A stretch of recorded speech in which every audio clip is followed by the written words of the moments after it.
भारतीय मूल की अंतरिक्ष यात्री सुनीता विलियम्स और उनके साथी बुच विल्मोर बीते 9 महीने से अंतरिक्ष में फंसे हैं। इस बीच उन्हें वापस लाने की कई कोशिश नाकाम साबित हुई है। हालांकि अब सुनीता विलियम्स और बुच विल्मोर को वापस लाने के लिए स्पेसएक्स ने मिशन लॉन्च किया है, जिससे एक बार फिर इन दोनों की वापसी की उम्मीद जगी है। सुनीता विलियम्स पहले भी अंतरिक्ष जा चुकी हैं, लेकिन इस बार 8 दिनों के लिए सुनीता की यह यात्रा इतनी लंबी क्यों हो गई? जानेंगे सुनीता विलियम्स और बुच विल्मोर की इस यात्रा के बारे में। साथ ही ये भी आपको बताएंगे कि ये दोनों एस्ट्रोनॉट्स इंटरनेशनल स्पेस स्टेशन पर कैसे फंस गए और इस 9 महीनों में इन लोगों ने ISS पर क्या क्या किया। इस मिशन की शुरुआत होती है 5 जून 2024 सुबह के 10:52 पर। अमेरिका में स्टार लाइनर का एक रॉकेट लॉन्च होता है। 1 ignition and liftoff of Starliner and Atlas V. 5 जून 2024 को सुनीता विलियम्स और उनके साथी बुच विल्मोर ने इंटरनेशनल स्पेस स्टेशन के लिए उड़ान भरी थी। अंतरिक्ष की उनकी यह यात्रा 8 दिनों की थी। दोनों को 10 दिनों बाद वापस पृथ्वी पर आना था। इस मिशन के दौरान सुनीता विलियम्स और बुच विल्मोर को स्पेस स्टेशन पर 8 दिन में रिसर्च और कई एक्सपेरिमेंट भी करने थे। मिशन का मेन मकसद स्पेसक्राफ्ट की एस्ट्रोनॉट्स को स्पेस स्टेशन तक ले जाकर वापस लाने की क्षमता को साबित करना था, लेकिन स्टार लाइनर अंतरिक्ष यान के थ्रस्टर में खराबी के कारण उनकी वापसी टलती गई। नासा ने बताया कि स्पेसक्राफ्ट के सर्विस मॉड्यूल के थ्रस्टर में एक छोटा सा हीलियम लीक है। 25 दिनों बाद स्पेसक्राफ्ट के कैप्सूल में 5 हीलियम लीक हुए। 5 थ्रस्टर काम करना बंद कर चुके थे। स्टार लाइनर अंतरिक्ष यान के थ्रस्टर में आई खराबी को ठीक करने की कोशिश कई बार की गई, लेकिन इस खराबी को दूर नहीं किया जा सका। इस कारण सुनीता विलियम्स और बुच विल्मोर की वापसी टलती गई। बुच विल्मोर और सुनीता विलियम्स दोनों ही अनुभवी अंतरिक्ष यात्री हैं और अमेरिकी नेवी के टेस्ट पायलट हैं, लेकिन उन्हें इतने लंबे समय तक अंतरिक्ष में रहने की तैयारी के साथ नहीं भेजा गया था। लेकिन अपने पुराने अनुभव के आधार पर दोनों कामयाबी के साथ इंटरनेशनल स्पेस स्टेशन पर टिके हुए हैं और पूरे समय वहां प्रयोगों और मेंटेनेंस के काम में जुटे रहे हैं। आपको बता दें, जिस स्पेसक्राफ्ट में ये ट्रैवल कर रहे थे स्टार लाइनर, उसकी एक बेहद ही खास बात है। इसे एक प्राइवेट कंपनी ने बनाया है, बोइंग। जी हाँ, ये वही कंपनी है जो एरोप्लेन्स भी बनाती है और जिसके बीते कुछ समय में कई एरोप्लेन्स क्रैश हुए हैं। वैसे कह सकते हैं स्टार लाइनर स्पेस एयरक्राफ्ट अभी डेवलपिंग स्टेज में है और ये मिशन एक आखिरी पड़ाव था बोइंग स्टार लाइनर की काबिलियत को टेस्ट करने का, और इसीलिए इस मिशन का नाम रखा गया था बोइंग क्रू फ्लाइट टेस्ट। 6 जून को लॉन्चिंग के करीब 27 घंटे बाद दोपहर 1:34 पर ये स्पेसक्राफ्ट इंटरनेशनल स्पेस स्टेशन में डॉकिंग करने लगता है। ये डॉकिंग सक्सेसफुल होती है और कुछ देर बाद दोनों एस्ट्रोनॉट सुनीता विलियम्स और बुच विल्मोर स्पेस स्टेशन में एंटर करते हैं। इस वीडियो को देखकर आपको अंदाजा लगेगा कि सुनीता विलियम्स स्पेस स्टेशन में एंटर करने पर कितनी खुश हैं, और ये खुशी लाजमी भी थी, क्योंकि सक्सेसफुल डॉकिंग का मतलब था कि बोइंग दुनिया की दूसरी प्राइवेट कंपनी बन गई जो कि एक ह्यूमन ऑर्बिटल स्पेसक्राफ्ट बनाने और उड़ाने वाली कंपनी बन चुकी थी, जिसने सुनीता विलियम्स और बुच विल्मोर को सक्सेसफुली इंटरनेशनल स्पेस स्टेशन में पहुंचा दिया था। इससे पहले ये काम सिर्फ SpaceX ने किया था और आज तक पूरी दुनिया में ये काम सिर्फ 3 ही देश कर पाए हैं, USA, रशिया और चाइना।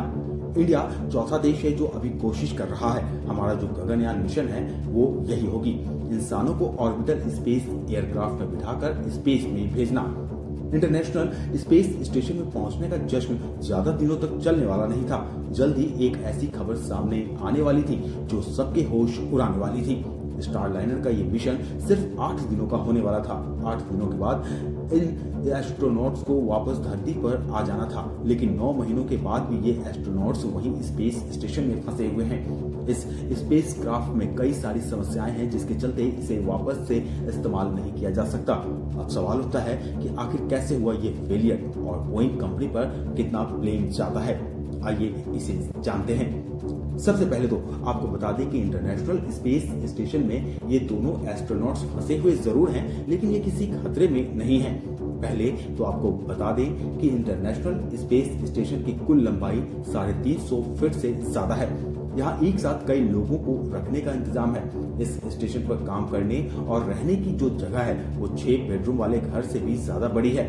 यहाँ 6 लोगों के सोने का जगह बनाया हुआ है। इसमें खाने का, पानी का, कपड़ों का और ऑक्सीजन सब चीज का इंतजाम है। साथ ही 2 बाथरूम का भी इंतजाम है। इतना ही नहीं, इस स्पेस स्टेशन में जिम भी है और एक 360 डिग्री व्यू विंडो भी है। अब ऐसा भी नहीं है कि ये कोई लग्जरी होटल है, लेकिन हाँ, धरती से दूर स्पेस में कंफर्टेबल रहने के लिए या यूं कहें कि सरवाइव करने के लिए बेस्ट जगह है। यहाँ आपके मन में ये सवाल उठ रहा होगा कि इंटरनेशनल स्पेस स्टेशन पर इन एस्ट्रोनॉट्स को ऑक्सीजन कैसे मिलता होगा। तो आपको बता दें कि इंटरनेशनल स्पेस स्टेशन का खुद का ऑक्सीजन जनरेटिंग सिस्टम है, जो पानी की इलेक्ट्रोलिसिस से ऑक्सीजन जनरेट करता है। और इतना ही नहीं, ये सिस्टम ऑक्सीजन को रिसाइकल भी करता है। मतलब जब हम सांस बाहर छोड़ते हैं तो उसमें कार्बन डाइऑक्साइड की मात्रा काफी ज्यादा होती है, लेकिन उसमें भी ऑक्सीजन काफी हद तक मौजूद होती है। तो उस ऑक्सीजन को एक्सट्रैक्ट करके उसे रिकवर करके वापस से उसे यूज करने लायक ये सिस्टम बनाता है। इस स्टेशन पर पानी पीने के लिए भी एक बेहतरीन रिसाइकलिंग सिस्टम भी बना हुआ है। इस सिस्टम में पेशाब को रिसाइकल किया जाता है और पीने के लायक बनाया जाता है। इस रिसाइकलिंग सिस्टम की एक और बेहद खास बात है, ये सिस्टम मॉइस्चर को भी कैप्चर कर लेता है, जो सांस के द्वारा रिलीज होता है या फिर पसीने के रूप में बाहर आता है। इंटरनेशनल स्पेस स्टेशन पर खाने की भी कोई कमी नहीं है। ISS पर 6 महीनों का खाना स्टोर होता है। वैसे भी हर 5 से 6 महीनों में इंटरनेशनल स्पेस स्टेशन पर जो क्रू मेंबर्स मौजूद हैं वो रोटेट होते रहते हैं। इस वक्त एक्सपीडिशन 71 के क्रू मेंबर्स स्टेशन पर मौजूद हैं। इस वीडियो को आपने पहले भी देखा था। इस वीडियो में सुनीता विलियम्स स्टेशन में एंटर करते वक्त काफी एक्साइटेड दिख रही हैं। इसी वीडियो में आप और भी दूसरे एस्ट्रोनॉट्स को देख सकते हैं जो कि एक्सपीडिशन 71 का हिस्सा हैं। ये हैं नासा के 4 astronauts, Matthew Dominick, Mike Barratt, Jeanette Epps और टेसी डायसन, और रशियन स्पेस एजेंसी रॉसकॉस्मोस के 3 एस्ट्रोनॉट्स, ओलेग कोनोनेनको, निकोलल जव और अलेक्जेंडर ग्रेबेनकिन। एक्सपीडिशन पर 6 से 7 मेंबर्स होते हैं, लेकिन एक्सपीडिशन 71 जो नंबर है ये बताता है कि 71st टीम है क्रू मेंबर्स की, जो इंटरनेशनल स्पेस स्टेशन पर रोटेट होकर आई है। ये एक्सपीडिशन 25 सालों से चल रही है। साल 2000 में जब इंटरनेशनल स्पेस स्टेशन को लॉन्च किया गया था। साल 2000 से अभी तक कभी भी इंटरनेशनल स्पेस स्टेशन को खाली नहीं छोड़ा गया है। हर वक्त कोई न कोई इंसान इसमें मौजूद रहा है। अब बात करते हैं सुनीता विलियम्स और बुच विल्मोर की धरती पर वापसी की। बीते दिनों सुनीता की वापसी की उम्मीद तब बढ़ी जब अमेरिकी राष्ट्रपति डोनाल्ड ट्रंप ने अंतरिक्ष यात्रियों को वापस लाने का काम एलन मस्क की कंपनी स्पेसएक्स को सौंपा। फिर स्पेसएक्स ने अंतरिक्ष यात्रियों की वापसी के लिए क्रू 10 मिशन को स्पेसएक्स रॉकेट फाल्कन 9 से लॉन्च किया जाना था, लेकिन तकनीकी कारणों से यह लॉन्चिंग टाल दी गई। लेकिन एक बार फिर से नासा और स्पेसएक्स ने फंसे हुए अंतरिक्ष यात्री सुनीता विलियम्स और बुच विल्मोर को वापस लाने के लिए क्रू 10 मिशन लॉन्च कर दिया है।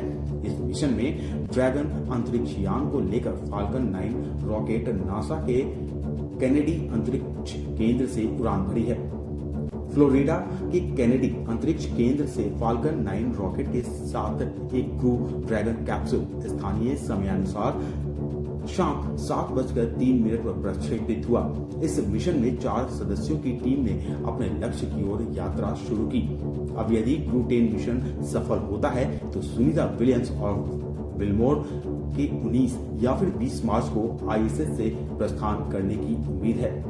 भारतीय मूल की अंतरिक्ष यात्री सुनीता विलियम्स घर वापसी के लिए पूरी तरह से तैयार हैं। इंटरनेशनल स्पेस स्टेशन में फंसी सुनीता विलियम्स को वापस धरती पर ले आने के लिए नासा और स्पेसएक्स का crew 10 mission international space station पर पहुंच चुका है। सुनीता विलियम्स और बुच विल्मोर केवल 10 दिनों के मिशन के लिए अंतरिक्ष में गए थे, लेकिन पिछले 9 महीनों से दोनों इंटरनेशनल स्पेस स्टेशन पर हैं। चलिए आपको बताते हैं कि सुनीता विलियम्स कैसे धरती पर वापस आएंगी। मिशन क्रू 10 में आगे क्या कुछ होने वाला है। नासा ने पुष्टि की है कि सुनीता विलियम्स 3 अन्य अंतरिक्ष यात्रियों के साथ मंगलवार को भारतीय समय के अनुसार रात 1:05 पर अंतरिक्ष यात्रियों को लेकर आने वाला ड्रैगन अंतरिक्ष यान अनडॉक करेगा, यानी सफर शुरू करेगा। लेकिन यह सब कितना टाइम से होता है, मौसम पर निर्भर करेगा। सबसे पहले नासा और स्पेसएक्स का क्रू 10 मिशन को जान लीजिए। इसमें 4 अंतरिक्ष यात्रियों को स्पेसएक्स के ड्रैगन अंतरिक्ष यान पर बैठाकर इंटरनेशनल स्पेस स्टेशन भेजा गया है।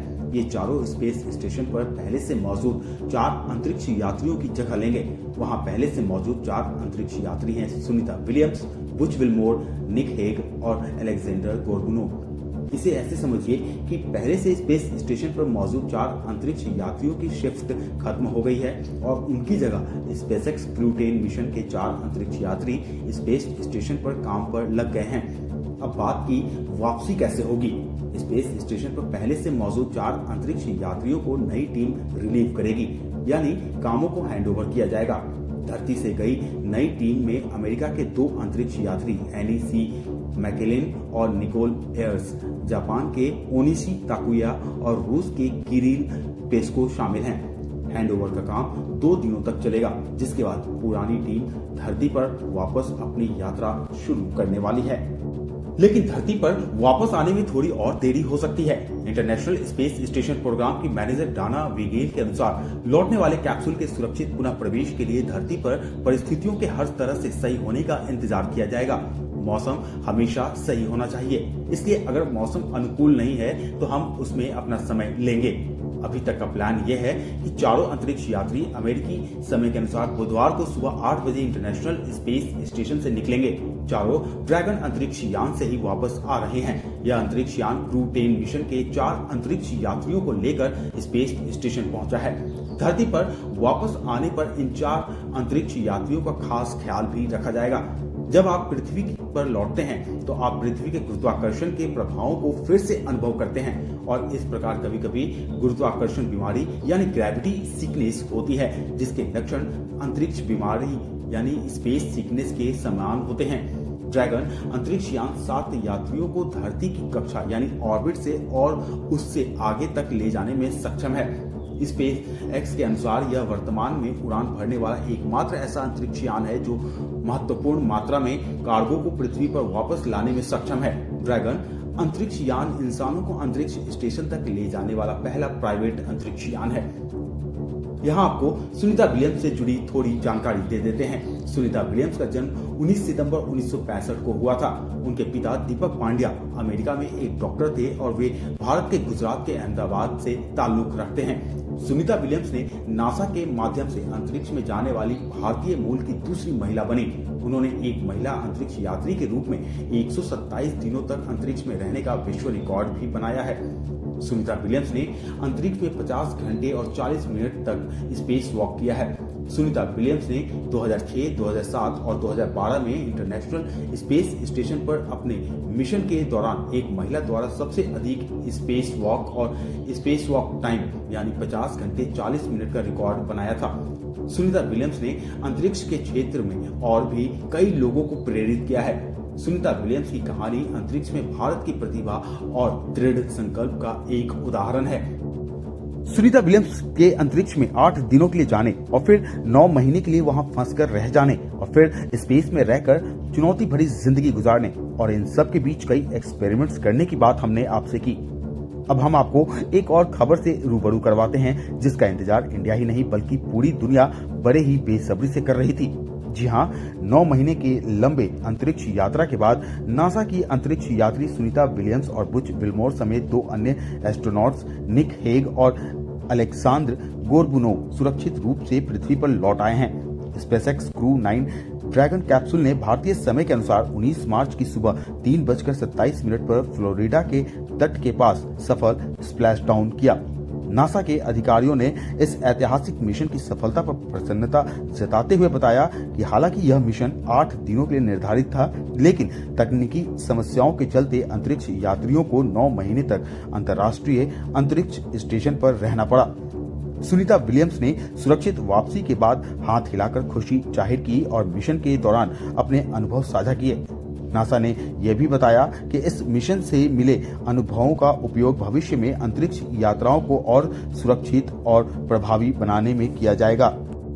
आपको बता दें, स्पेसएक्स का यह क्रू मिशन 15 मार्च को लॉन्च किया गया था, जिसमें कुछ तकनीकी गड़बड़ियों के कारण देरी हुई। हालांकि 17 घंटे की यात्रा के बाद अंतरिक्ष यात्री सफलतापूर्वक पृथ्वी पर लौट आए। इस मिशन की सफलता के लिए राष्ट्रपति डोनाल्ड ट्रंप ने एलन मस्क को विशेष रूप से जिम्मेदारी सौंपी थी। अंतरिक्ष से धरती तक का यह सफर 17 घंटे का था, लेकिन लैंडिंग की इस प्रक्रिया में सांसें थामने वाला 7 मिनट का एक पल भी था। इंटरनेशनल स्पेस स्टेशन से पृथ्वी तक के 17 घंटे तक का सफर काफी चुनौतियों से भरा हुआ था, लेकिन जैसे ही स्पेसक्राफ्ट ने पृथ्वी के वायुमंडल में प्रवेश किया तो उसका तापमान 1900 डिग्री सेल्सियस से ज्यादा हो गया।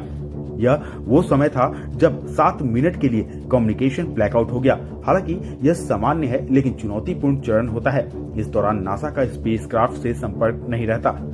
स्पेसएक्स के ड्रैगन के साथ भी ऐसा ही हुआ। हालांकि 7 मिनट बाद ही बुधवार तड़के लगभग 3:20 पर स्पेसक्राफ्ट से संपर्क फिर से बहाल हुआ, लेकिन 7 मिनट का यह ब्लैकआउट का समय किसी भी स्पेसक्राफ्ट के पृथ्वी के वायुमंडल में प्रवेश के लिए बहुत निर्णायक होता है। इस दौरान तापमान सामान्य से बहुत अधिक होने से स्पेसक्राफ्ट के क्रैश होने की संभावना बढ़ जाती है। आपको याद होगा, 1 फरवरी 2003 को नासा के अंतरिक्ष यान कोलंबिया के साथ इसी दौरान हादसा हुआ था, जब पृथ्वी के वायुमंडल में घुसते ही अंतरिक्ष यान क्रैश कर गया था, जिसमें कल्पना चावला दुर्घटना का शिकार हो गई थी। ऐसे में यह समय किसी भी स्पेसक्राफ्ट के लिए बहुत सावधानी भरा होता है। जब भी कोई स्पेसक्राफ्ट अंतरिक्ष से पृथ्वी के वायुमंडल में प्रवेश करता है तो उसकी रफ्तार लगभग 28,000 किलोमीटर प्रति घंटे की होती है। इस रफ्तार से जब कैप्सूल गुजरता है तो वायुमंडल से रगड़ खाता है।